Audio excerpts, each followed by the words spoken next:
আসসালামু আলাইকুম। আমি মোহাম্মদ আনিসুল ইসলাম। জিরো ফ্যাক্টোরিয়াল শিক্ষা কথনের পক্ষ থেকে সবাইকে স্বাগতম। আজকে মূলত রাসায়নিক বিক্রিয়ার একটি গুরুত্বপূর্ণ বিষয় নিয়ে আলোচনা করব, সেটি হলো যৌগ গঠন। যৌগ গঠনের জন্য একটি যৌগের মধ্যে যে মৌলসমূহ রয়েছে তারা কত অনুপাতে বা কোন অনুপাতে পরস্পরের সাথে যুক্ত হয় সেটা বোঝার জন্য আমাদের মূলত যোজনী সম্পর্কে একটি ধারণা থাকা প্রয়োজন। সো কথা না বাড়িয়ে আমি বোর্ডে কিছু জিনিস লিখে রেখেছি, আশা করি তোমরা দেখতে পাচ্ছ। সো যোজনী, এইসব যোজনী বা এইসব মৌলের যোজনী আমরা মোটামুটি সবাই জানি। সো আমি এই জিনিসগুলো একটু লিখে রেখেছি, তোমরা হয়তো বা দেখতে পাচ্ছ। যোজনী এক, গ্রুপ ওয়ানের মৌলসমূহের যোজনী এক, গ্রুপ 17-এর মৌলসমূহের যোজনী এক, আর কিছু যৌগমূলক যাদের যোজনী এক, ওগুলো আমি লিখে রেখেছি।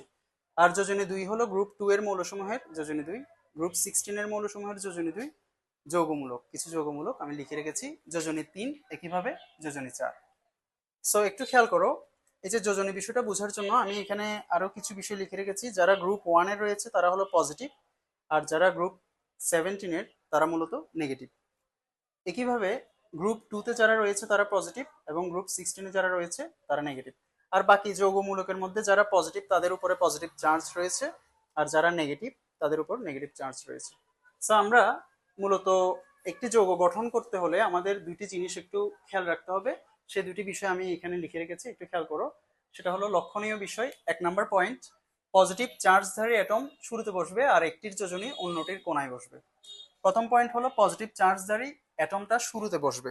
একটু খেয়াল করো, আমি এখানে compound of positive charge is to negative charge, এখানে কম্পাউন্ড অফ 1:2, এটার মানে হলো বাম পাশে যেটা আছে বা বাম পাশে যে অনুপাতটা আছে সেটাকে আমরা বলবো হলো পজিটিভ চার্জের অনুপাত, আর ডান পাশে যেটা রয়েছে সেটা হবে নেগেটিভ চার্জের অনুপাত।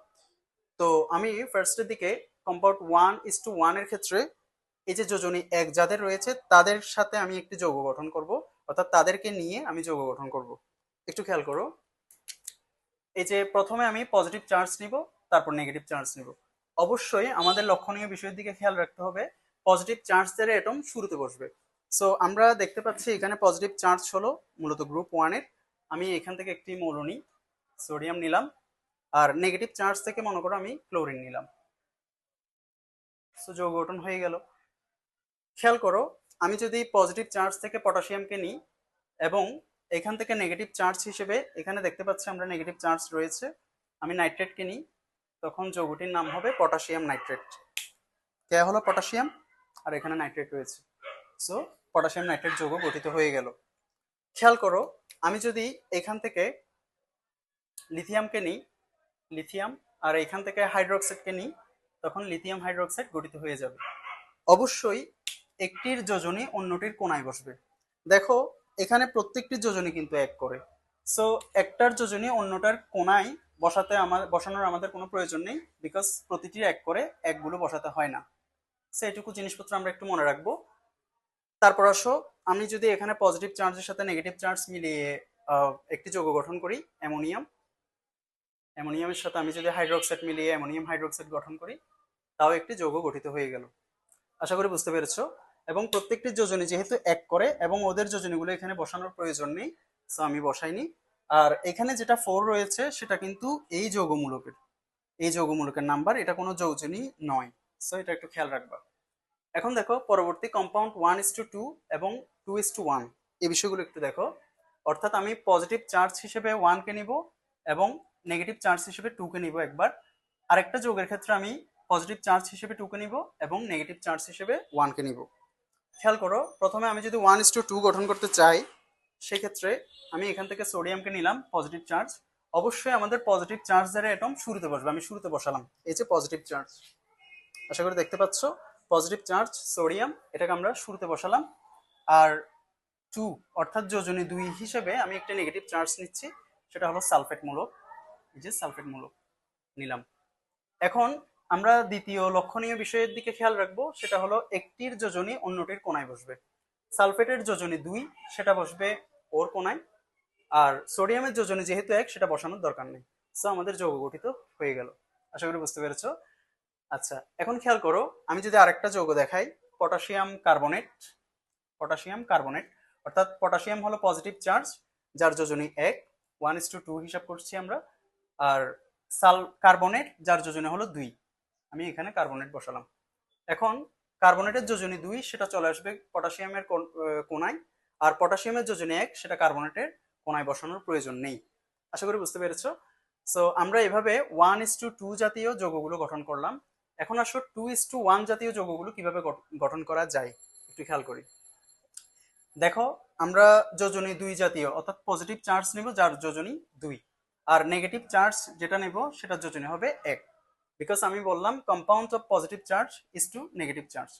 সো একটু খেয়াল করো, এই যে আমরা যদি পজিটিভ চার্জ, এই তো পজিটিভ চার্জ এখান থেকে যদি আমরা নিই ম্যাগনেসিয়ামকে, এবং নেগেটিভ চার্জ নিব যার যোজনী 1, এরকম একটা নেগেটিভ চার্জ নিই, যেমন ধরো ক্লোরিন নিলাম। আর একজনের যোজনী অন্যজনের কোনায় বসবে। ওর যোজনী যেহেতু 2 সেটা চলে আসবে ক্লোরিনের কোনায়, আর ক্লোরিনের যোজনী যেহেতু 1 সেটা চলে আসবে ম্যাগনেসিয়ামের কোনায়। যেহেতু ক্লোরিনের যোজনী 1 সেটা বসানোর প্রয়োজন নাই, সো ম্যাগনেসিয়াম ক্লোরাইডের গঠনটা হবে এরকম। আশা করি বুঝতে পেরেছো। সো এখন আসো আমি আরেকটি যৌগ দেখাই তোমাদেরকে, যে ক্যালসিয়াম, যার যোজনী হলো 2 আর যোজনী 1 জাতীয়, আমি মনে করো নাইট্রেটকে নিলাম, এই যে নাইট্রেট। আচ্ছা, দেখো নাইট্রেট যেহেতু একটি যৌগমূলক, ওর ওর যোজনী যেহেতু ওর কর্নারে বসবে, একটু খেয়াল করো, এই যে ওর কর্নারে আমরা বসিয়ে দিলাম। এখানে কিন্তু আমি ব্র্যাকেট ইউজ করলাম, এর আগের বার আমি ব্র্যাকেট ইউজ করিনি, বিকজ এখানে ছিল একটি পরমাণু, আর এটা হলো একটি যৌগমূলক যেখানে পলিঅ্যাটমিক আয়ন, অর্থাৎ এখানে একাধিক অ্যাটম রয়েছে বা পরমাণু রয়েছে। এখানে একটি নাইট্রোজেন পরমাণু আর একটি অক্সিজেন পরমাণু রয়েছে। সো এটার ক্ষেত্রে আমরা একটি ব্র্যাকেট ইউজ করব, এবং ব্র্যাকেট ইউজ করে যদি যোজনী বসাতে হয় সেটি বসিয়ে দেবো ওর কোনায়। আর নাইট্রেটের যোজনী যেহেতু 1 সেটা এখানে বসানোর প্রয়োজন নেই। সো আমরা এভাবে যে কোনো যৌগ গঠন করতে পারি। এবার আমি তোমাদেরকে দেখাবো কম্পাউন্ড 1:3 কিভাবে গঠিত হয়।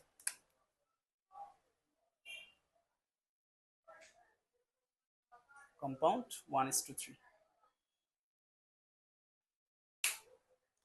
আমি এখন পজিটিভ চার্জ হিসেবে যাদের যোজনী 1 ওইখান থেকে একটি পরমাণু নিব, যেমন ধরো সোডিয়াম নিলাম। আর নেগেটিভ চার্জ হিসেবে আমি এখান থেকে একটি যৌগমূলক নিব, ফসফেটকে নিলাম।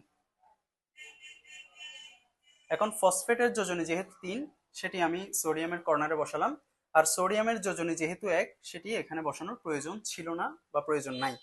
সো সোডিয়াম ফসফেট এই যৌগটির গঠন হবে এরকম। আশা করি বুঝতে পেরেছো। সো একইভাবে আমি যদি চাই কম্পাউন্ড 2:2 গঠন করতে পারি।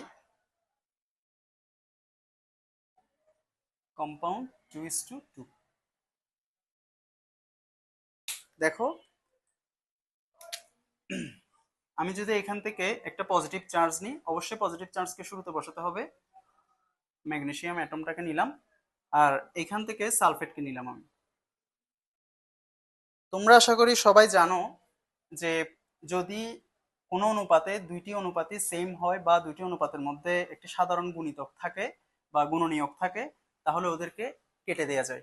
সো এখানে যেহেতু 2:2 রয়েছে, সো ওদেরকে কেটে আমরা 1:1 চিন্তা করতে পারি, অর্থাৎ এটি 2 এবং এটি 2, এই দুটি 2 কাটাকাটি যাবে, সেক্ষেত্রে হবে ম্যাগনেসিয়াম সালফেট। যৌগটি হবে মূলত ম্যাগনেসিয়াম সালফেট। বুঝতে পেরেছো। সো এরপর আমরা দেখব হলো কম্পাউন্ড 2:3।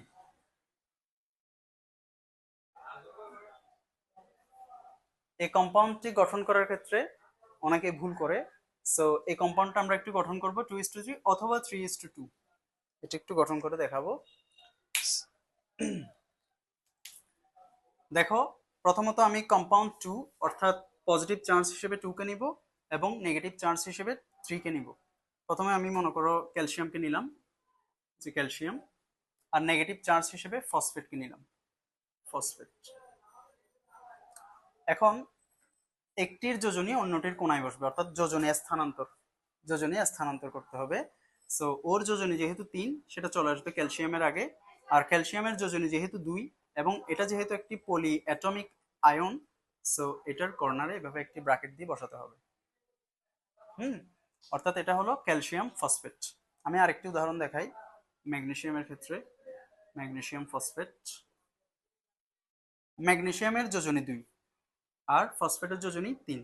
ফসফেটের যোজনীটা ম্যাগনেসিয়ামের কর্নারে চলে আসবে, আর ম্যাগনেসিয়ামের যোজনী 2 সেটি চলে আসবে ফসফেটের কর্নারে। একইভাবে আমরা চাইলে 3:2 অর্থাৎ যেটা পজিটিভ আয়ন সেটা নিব আমরা হলো 3 এবং যেটা নেগেটিভ আয়ন সেটা নিব 2, এভাবেও আমরা যৌগ গঠন করতে পারি। দেখো প্রথমত আমি যদি দেখাই অ্যালুমিনিয়াম নিলাম, আর নেগেটিভ চার্জ হিসেবে আমি যদি অক্সিজেনকে নিই, তখন দেখা যাবে অক্সিজেনের যোজনী যেহেতু 2 আর অ্যালুমিনিয়ামের যোজনী যেহেতু 3, সো আমি অ্যালুমিনিয়ামের যোজনীটা এখানে বসাবো অক্সিজেনের কর্নারে, আর অক্সিজেনের যোজনী 2 সেটি বসাবো মূলত অ্যালুমিনিয়ামের কর্নারে। সো অ্যালুমিনিয়াম অক্সাইড গঠিত হলো। আরেকটি উদাহরণ দেখো, সেটি হলো অ্যালুমিনিয়াম এবং সাথে সাথে আমি সালফেটকে যুক্ত করি, সালফেট। সো অ্যালুমিনিয়ামের যোজনী যেহেতু 3 সেটি আসবে সালফেটের কর্নারে, আর সালফেটের যোজনী যেহেতু 2 সেটি আসবে অ্যালুমিনিয়ামের কর্নারে। সো আশা করি আজকের ক্লাস থেকে তোমরা বুঝতে পেরেছো মোটামুটি কিভাবে একটি যৌগ গঠিত হয় এবং একটি যৌগের মধ্যে প্রতিটি মৌলের অনুপাতটা কোন অনুপাতে থাকে সেটা তোমরা বুঝতে পেরেছো। তো ধৈর্য সহকারে ক্লাসটি দেখার জন্য সবাইকে ধন্যবাদ।